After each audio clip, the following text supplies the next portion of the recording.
Ayaw ka magtigil. Kasi ako tinitignan ko, chine-check ko. Ba't assigned ka bang mag-check? Oh, di ba? Opo. Chine-check mo pala. Bakit naman ang ikaw pa nagpipresenta? Napanood mo na ba? Oh, meron ako sinave ko kasi. Panoodin mo. Oh, pakinggan mo. Di ano ka, ahente ka. Opo. Di ba, kapatid Opo, na kuya. Rodel? Ahente ka. Mm.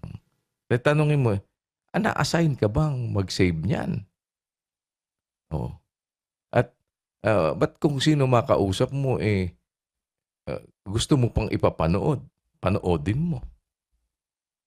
Oh. Di ba gano'n, kapatid na Opo.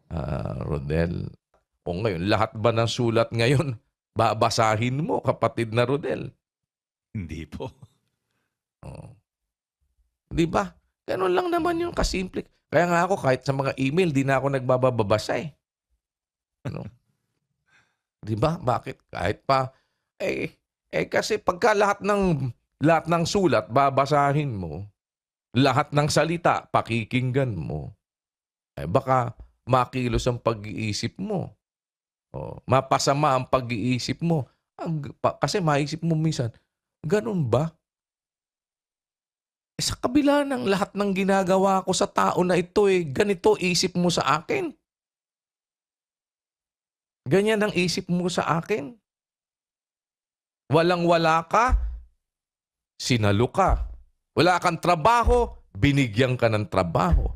Wala kang maipangpuhunan, binigyan ka ng pampuhunan. Tapos masama ang isip mo.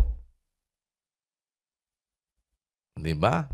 Pagka lahat pakikinggan mo ng salita, kapatid na Rodel, makikilos ka. Makikilos